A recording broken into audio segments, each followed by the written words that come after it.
We're going with a little mood lighting today because I'm going to tell a ghost story. In particular, the first time I had an interaction with a ghost.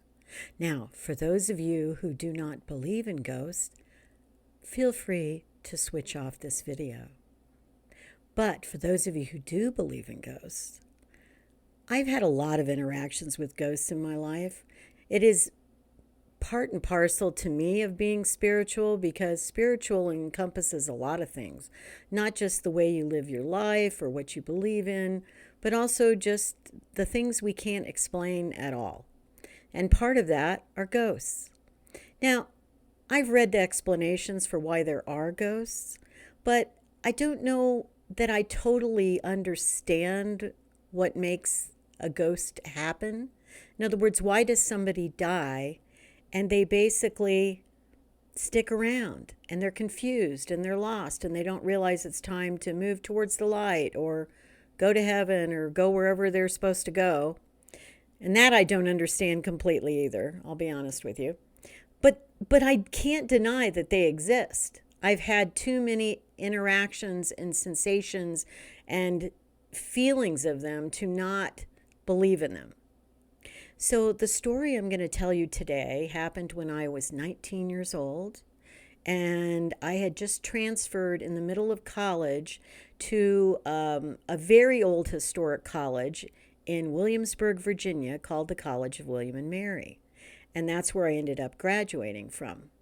Well, at the College of William and Mary, if any of you know about Williamsburg, it's a historic town that was in the 1930s basically turned into a tourist attraction. They rebuilt a lot of the buildings to what they originally looked like and that sort of thing. The College of William and Mary dates back to 1693 when its charter was granted by none other than King William and Queen Mary of England. Although there's very few of the absolute original buildings left. I actually don't remember how many are original. I know the Wren building, which was originally designed by Sir Christopher Wren, it was destroyed or burned down or something happened, and they basically rebuilt it. So it wasn't part of the 1930s restoration, but it had been done sometime before that. So it was an amazing college to go to. It was a very tough school when I went there, very academically rigorous. But when I first transferred there in the summer of 1974, I had no idea about ghosts or, I didn't know anything about what was going on there at the college in particular. And so I was going to summer school there, and I met this guy somewhere, I don't know, and he invited me to go see a play at the William and Mary Theater, which was the school theater. And the theater had been built, I believe, in the early, maybe the 1920s. It wasn't super old, I know that. But the original building, I think, had been built in the 20s or the 1930s. Well, I didn't really know much about it, and we were going to see a performance of Gilbert and Sullivan's HMS Pinafore.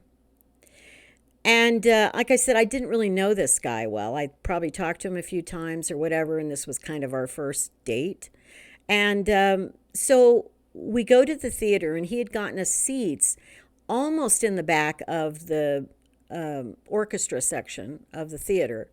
And we were seated in a row, and right behind us, there was our row, and then there was this gap, which was like a walkway behind us, and then there was a back row behind us, even further, that was against the wall. Now, we were not sitting there.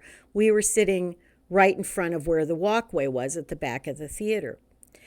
And so we started watching the performance, and he was seated on my left, and I remember I was wearing a black skirt, and I had stockings on. This was in the 70s. Everybody wore pantyhose and stuff. So anyway, I was wearing stockings, and I had just a light top on or something. I don't know. I don't remember what I was wearing on the top. I just remember I had a black skirt because I remember looking down at my knee when this particular thing happened. And so we were maybe at least halfway into the play. And at one point in time, I felt a hand rest on my right knee. Now, you can't miss the pressure of someone's hand. Like it feels like a hand. And the weird thing is when it happened, of course, I looked to my right and we had nobody sitting next to us on the right or the left. We were kind of the only ones in that row. And in fact, we didn't have anybody right in front of us. And there was nobody there. And obviously his hand was not there. He had his hands probably on his leg or his lap or something like that. And I'm thinking, and I could still feel the pressure of a hand on my knee. And I'm looking at it because I'm not seeing a hand, but I'm feeling a hand. And so I'm a little freaked out at this point, but I don't want to interrupt. We're in the middle of watching this play and I don't know this guy very well. If it had been somebody I knew really well, I might have said something to him, like something weird just happened, but I didn't say anything at the time. And so it went away, like within, I don't know, maybe 30 seconds or so, the sensation went away. And so I started watching the play again. And then about maybe 5 minutes later, I feel that same hand go and touch the back of my neck, like the way I'm touching behind my head right now. I felt a hand on the back of my neck, and my hair, I had my hair up that night, so my neck was exposed. And it was cold. The hand was cold. And I thought, okay. I looked again to my date on the left there, and I'm thinking, okay, both his hands are accounted for. They're in his lap. And somebody's, and I wheeled around, there was nobody behind me, and I could still feel it. So again, it went away after maybe 30 seconds to a minute.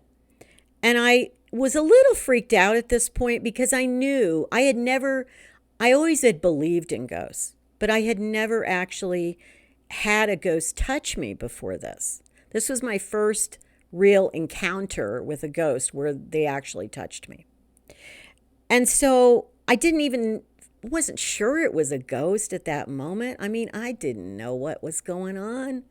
So the play was over, and I think he noticed that I was a little, preoccupied, shall we say. So as we were walking out of the theater and we were walking to his car, he said to me, "Are you okay?" And I went, "Well, no, not really." And he goes, "Why? Is something wrong?" And I said, I'm going to tell you something. And I don't know you very well, so you're probably going to think I'm crazy. But I really think it's real what happened to me. And so I told him the story. And he didn't seem surprised at all. Not at all. And he just kind of got this weird look on his face, like this little half smile. And I said, "What?" And he goes, "Oh, you don't know about the ghost?" And I went, "What?" I said, "No." And I said, "What do you mean?" And he goes, that theater's haunted. And I said, "Well, I didn't know that because I had just moved to Williamsburg maybe a month before." And I said, "Well, I didn't know that." And so he proceeds to tell me the story. He said that apparently the original theater burned down in the 1950s. I don't remember all the details of this, so if any of you are watching this that happen to know this story better than I do, please provide more details. Apparently the original theater burned down in the 1950s, and a student, a young woman, died in that fire. And apparently she's the one that haunts the theater. And she's not a malicious spirit at all. Apparently, some people have seen her. People who are able to see ghosts have actually seen her. And then other people have had what I've had, which was being touched. Apparently, she really liked being close to people. And then she also had a tendency to play with the lighting and the light boards, that control the stage. She would do that at times. So she was a very active ghost. Now, I don't know if she's still there or not. I don't know if somebody, was able to send her along, and go to the light. But she was very active. And this, like I said, was in the summer of 1974. So she had probably been dead about 20 years or so at that point.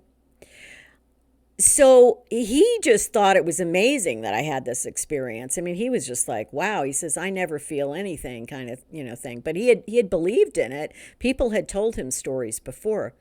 So anyway, it was very, very strange. I never really went to that theater much while I was in school there. After that, I think partly because I really didn't want to get felt up by a ghost all the time. But anyway, I tell you this story because it is the first time that I really had a very up close interaction with a ghost. And after that, I had a series of interactions, which I'll discuss in later videos. I'll sprinkle them in from time to time, like I am this one. But um, I cannot, there's no way I cannot believe in ghosts, especially after that experience. I've had other experiences as well, but that one, that first one, really made an impact on me. I mean, you cannot miss the feeling of a hand on you, and it happened twice. So, you know, people who don't believe in ghosts apparently are either not sensitive to them and so have had no interactions, or whatever. But anyone that has, again, if you've had an experience with a ghost, let me know in the comments below. I'd love to know other people's experiences. So that's story time for today. Thanks for watching, and as always, be kind to yourself and others, and take care. Bye.